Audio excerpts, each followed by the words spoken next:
before they go to the back. So, um, as a way to help the families, and especially because obviously there's typically children in the cars coming to Disney World, instead of just using the alphabet, section A, section B, section C, they name their sections after characters because it's easier to remember because they have tens of thousands of cars and they know that some of their guests, some of their visitors are not going to remember or going to have trouble remembering where their car is parked. So they call them after these characters as a way to help remember, and especially for the kids to help their parents remember where they park their car. Because what's going to happen at the end of the day when their parents and families are coming back to the parking lot? You're tired, you're cranky, you're hungry, you want to get back to the hotel, you're done with Disney World, you had a great day, but you're done, and you don't remember where your car is. That's going to be a real negative experience. So the something that Disney does to try to proactively prevent that from a customer service point of view is help you remember exactly where your car is. However, and Eva Marie, we can pop on to the next one. Inevitably, some people are still not going to remember where their car is, and they're going to come to the front of the parking lot, leaving the park, and they're just not going to remember. They don't remember the character. They don't remember the section number. They don't remember the physical direction. So at that point, and this goes to one of those three themes that I mentioned, who whose fault is it that the guest does not remember where their parking lot is? Whose fault is it that they don't remember where their car is parked? I mean, it's not really Disney's fault, but now whose problem is it to deal with a guest that does not remember where their car is? That's definitely on Disney now, right? I mean, they didn't park your car for you. They didn't not tell you to not write down or take a picture of where you parked your car or to remember it. But now Disney's problem is you don't know where your car is. So here's what they do. So remember, notice, and I mentioned, as people come in the morning, they fill up all the slots on the far right of your screen, like any normal logical parking lot would do. And that's why all the ones on the left are empty because they filled in from the right and they fill in row by row, line by line. If you don't remember where your car is, Disney is going to ask you, what time did you arrive this morning? And if you can more or less roughly say, oh, I got here at 8:30 or 9:15 or 10:45, you have a general sense, they can pinpoint where your car is within 3 rows because they're tracking as you park your car and all those rows of parking lots and parking spaces fill up, they're tracking the time because they know at the end of the day, somebody's not going to remember where their car is. And they're not going to want to walk around or drive around 12,000 cars up and down every row. So if you can tell them when you arrived, and most people more or less could remember, within 15, 30 minutes when they arrived, they know within 3 rows where your car is. I love that as customer service. That because again, it's not Disney's fault that you didn't remember where you parked your car, but they've got to help you now. And they've got to make it as swift and easy a solution as possible. Does that make sense? Does that make sense as far as a customer service example? Yes, it does, Andrew. But now you got to tell us how they find the car within 3 rows. I mean, don't leave us hanging here. Oh, well, I mean, basically they're tracking in the morning as they're filling up the rows and they're noting the time of like, okay, the Simba section, filled up by 9:30 and the Jafar section filled up by 9:45 and the Rapunzel section filled up by 10 a.m. So as long as you can tell them roughly when you arrived, they know which rows correspond with the time of your arrival, and they can bring you to those 3 rows, and they'll just drive you up and down those 3 rows, not 1,000 rows. And you could obviously have your clicker in your hand and click your car and hope that the lights come on, but that's going to take 10 or 15 minutes, not an hour. And that's going to be a way better experience for you as a customer of Disney then. Yeah. And I will tell everybody about it and come back to Disney again. All right. So,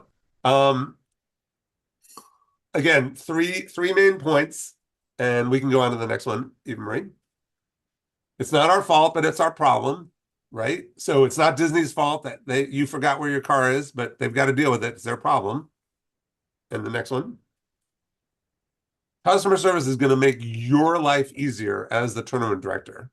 In this case, it's going to make Disney's life a lot easier to help you find your car in 10 or 15 minutes, rather than they have to have a staff person help you for an hour. You don't have an hour to work with your players each individually. I know you want to provide good service and you want to be attentive, but you need to answer questions and get in and out when players and participants and families at your tournaments have questions, because you cannot, quote unquote, drive them around the parking lot looking for their car for an hour. And I'm guessing that's Adam who wrote that about the weather delay. Not your fault, but it's your problem. And Adam, you are exactly right where we're going with this. So let's go on a couple more slides there, Eva Marie. All right, so hold here for a second. You've all dealt with this. Eva Marie says this might be the #1 challenge, arguably, within the customer service world and life of being a tournament director. A rain delay. So Adam, you must have looked at my slides. I went too early. I'm sorry, but I didn't see your slides. No, I know. You're great. In a minute, Eva Marie is gonna show a bunch of potential, or a bunch of maybe real questions that you are going to get as a tournament director when there's a rain delay. But before we show those on the screen, I thought, how about you guys kind of either say them out loud or put them in the chat box? What are the questions that are going to come when there's a rain delay? What are the players and the families and the parents, and what are they going to be asking you? When is it going to stop raining? Oh my God, when is it going to stop raining? What else? What else are they going to come at you with? Is the tournament canceled? Is the tournament canceled? What time are we going to restart? Yeah, Candace, right? Like, okay, it's raining. When are we starting again? Hey, Andrea, I got a nice one for you. Okay. Okay, you should have. Okay, like I heard that the other day. Like, Brad, you should have let us know before we left the home, right? You should let us know. I'm like, all right, okay. I didn't know that I'm the rain man. Okay, all right, okay, that was a good one. I mean, what a terrible tournament director. Why would you not let them know before they show up that it's going to rain? Right, absolutely. I should have let them know. I should have called them, hey, I forgot the name, like Stephanie or wherever I am. Please don't, right? Just relax. I'm going to let you know when to leave the home, when to have your breakfast. I'll be there. The court's ready for you. My goodness. Yeah. How long is it going to take for the courts to dry? Why do we have to wait around? Can I just go back to the hotel or shopping? Will we finish the tournament? Can I go home first? You guys are nailing all these. Eva Marie, you can pop them all on. You don't have to do them one by one. These are probably all the things that you have heard them say to you. I think that's the last one. Let's hang there for a second. I think you nailed almost all of them. Definitely, when will the rain stop? When am I going to play? What happens next? Do I have to stay overnight, an extra night? Do I need to get an extra hotel? Do you have indoor courts? When will you know what's happening? Because, you can tell the future. Can they leave and come back? Can they get lunch? Can they do something else? Right? These are all things that you deal with as a tournament director in the situation of a rain delay. So let's go to the next one and talk through a couple of options here. So you got the rain delay. the players are coming to you with questions. We have a couple of different ways we can respond. Let's show the ones on the left, Eva Marie. See if any of these look familiar. You can click the next two there. So, all right, hold there a second. Anybody ever, I guess I'll phrase it, have you ever thought these in your head in terms of how you want to respond when you have a weather delay? Anybody ever see these? Yep. Right, you're not a meteorologist. You don't know if it's going to rain for 10 minutes or 2 hours. I mean, you can look online, you can check the forecast, you can look, see what the TV and radio is saying about the weather, but the reality is you are not going to know for sure exactly to the minute. Yes, you're going to get back on court in 36 minutes. The courts will be dry and ready at that time. You're just not going to know. So these are maybe not the answers that you want to give out loud. It's maybe you have them in your head as a way to vent a little steam and work off a little bit of frustration. But maybe in a positive way to improve the situation to the extent you can. Maybe there's some options on the right side, and Eva Marie's going to pop those up. I know you're frustrated. Thanks for your patience. We have a protocol. Here is the plan when it rains as to what happens next. I'm going to share that with you. I can share that. You can share that a week before the tournament if you have it down on paper, which I might recommend. We're working on getting the best information we can from the forecasters as to what we can do next. So Peyton had a comment. I always say I wrote a letter to Mother Nature and she did not respond, or it got lost in the mail. I love that, right? Like diffuse it a little bit, kind of, calm down the situation. And then, yeah, I asked Eva Marie how many tournament directors have literally a piece of paper that says, if it rains, here is exactly the steps we will take. And if it rains for 15 minutes, we do this. And if it rains for 30 minutes, we do this. And this is what we can tell people. And Eva Marie, what's your sense of, how many folks have that?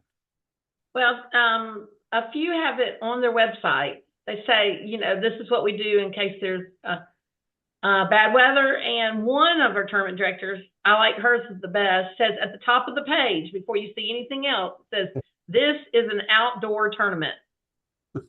Because besides asking when's it going to start raining, do you have indoor courts is always on the top of the list as well. So, but for most of our tournament directors, they don't have a plan that's written down that I have seen. Yeah. And, I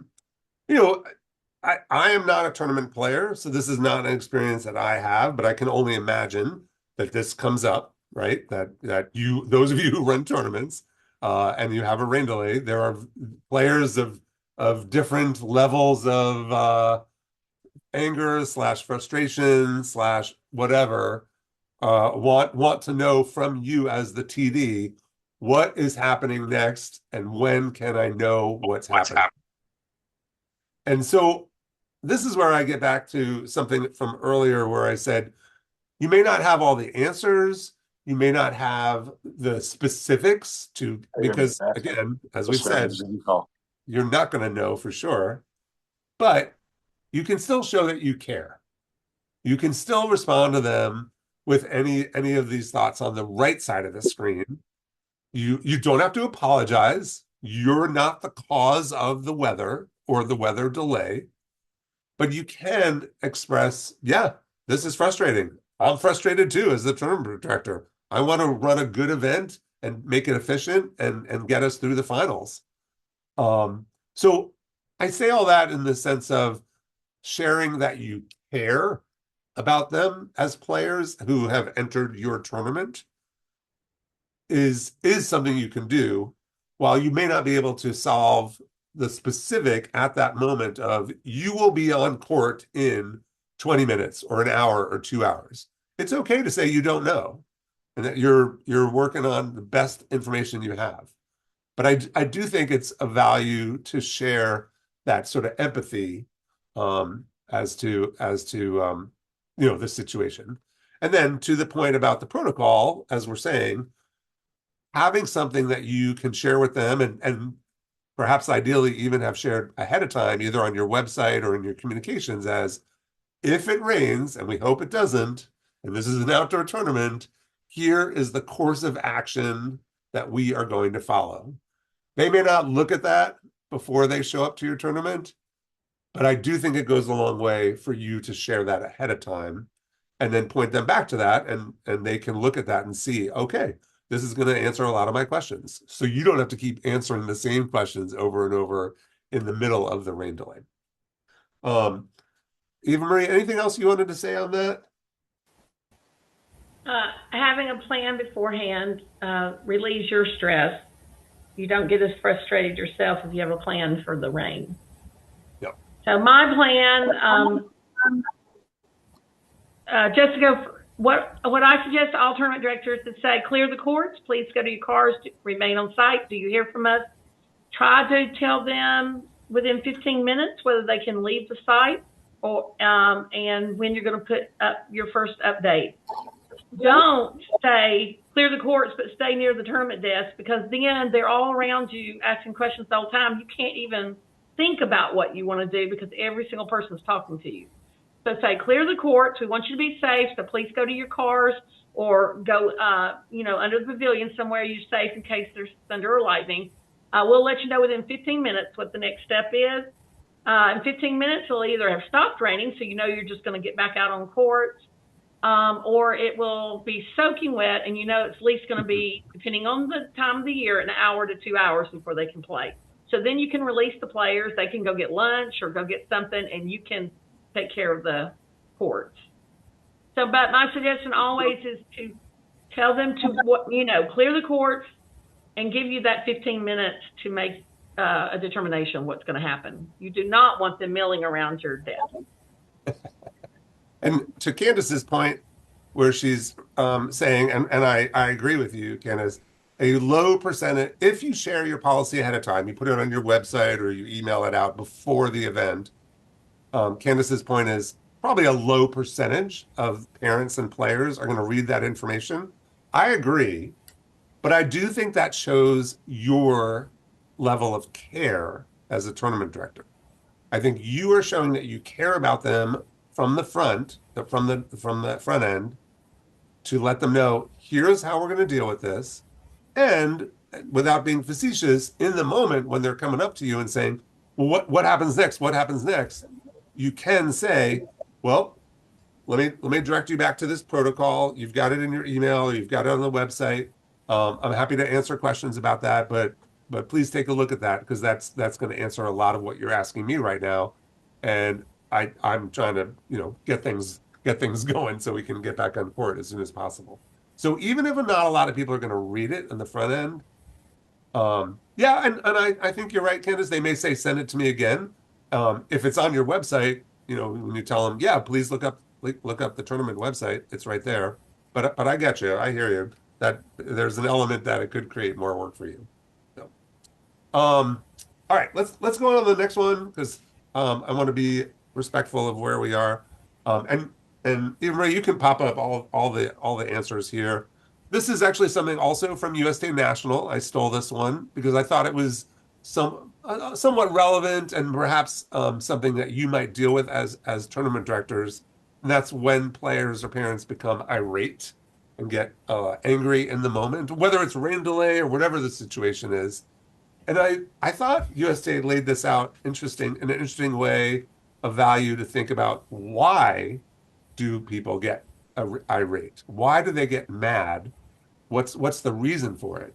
And they boil it down to these four: that their expectations are not met, they're not feeling heard, they're not feeling appreciated, or there's unexpected changes. And certainly a rain delay is an unexpected change. But the other ones, to me, all go back to that concept of customer service as an emotional connection, and understanding that it's almost more about how they feel like they're being treated by you as the provider, as the host, as the tournament director, more so than the actual issue that they're dealing with. That they just want to know that you care. They want to know that you're showing some empathy. They want to know that you are working on the issue, even if you don't have all the answers. And so I thought that was just maybe something to think about as a tournament director about why do people get angry or irate in the moment. And then the next slide, also from USTA, gave a few tips, which I thought were of value. And you may, keep going forward. Yep, I know that one, there may be a few clicks there. And you can go forward and show these all. And there's just these three. And again, Eva Marie is going to be able to share all these slides with you. So if you want to take this and think on it some more and share it with other members of your team that help run your tournaments. But I did think these were three good points that USTA shares as to how to deal with angry customers in the moment. And I won't defend how they deal with rain delay. I'm sorry if you all have had a less than positive experience with that. But the idea of, again, things we've been talking about, empathy, establishing a connection, acknowledging that, yeah, this is frustrating. It's frustrating for you too, as the tournament director. You're having the same challenges as them in the moment of not knowing what's going on, when things are going to get going again. And so just, I think acknowledging that goes a long way towards helping angry players and participants kind of diffuse their level.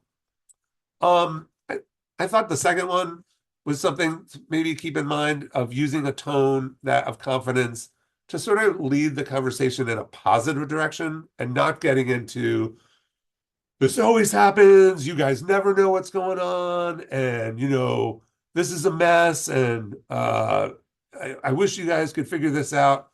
You can only speak to the situation that day in the moment and express that you're doing what you can to make things better, and you really are trying to make a positive experience for them as a player and participant.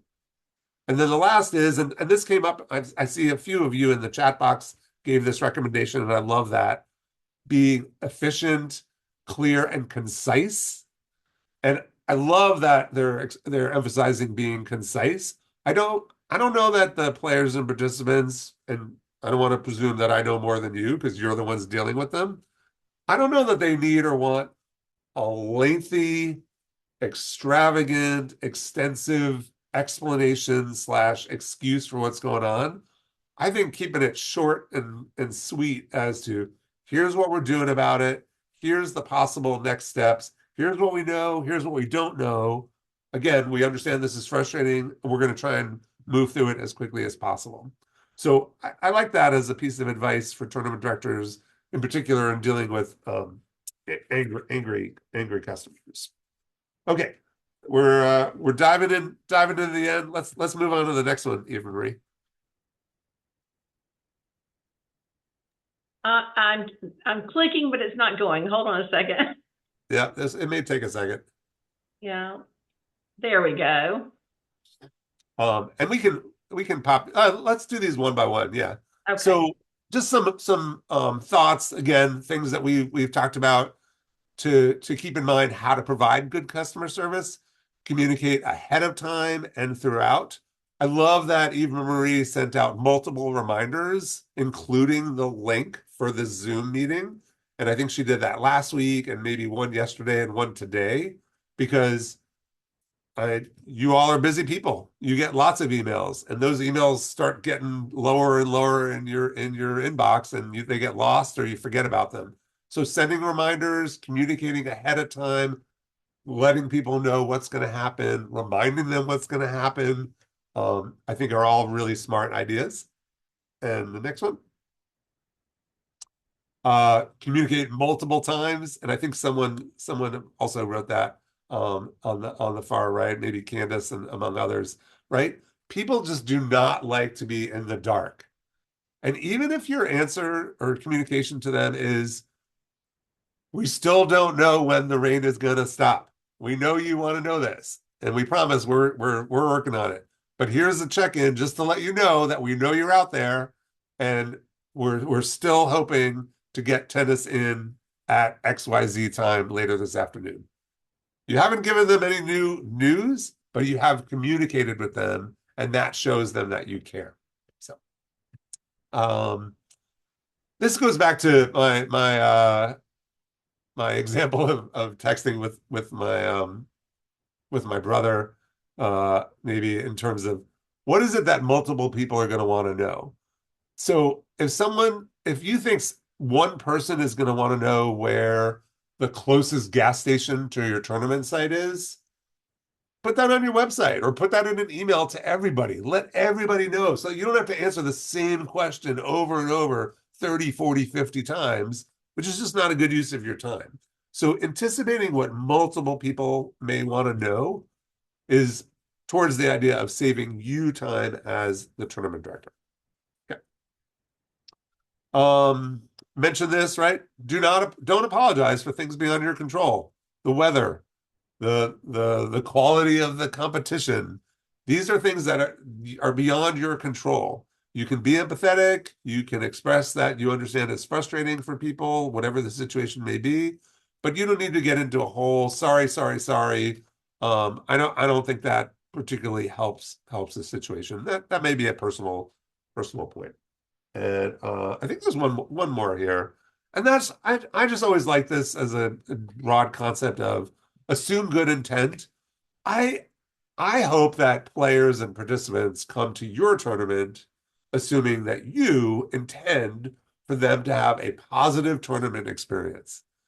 And the opposite direction, I even the quote unquote worst player on the worst day, whether it's attitude or whatever, coming to your tournament, I hope that they have entered your tournament because they want a cool, fun, satisfying tournament experience. They want to play tennis. They want to be competitive. They want to participate in a tournament. They don't want to be there to be a pain in the butt for you or others.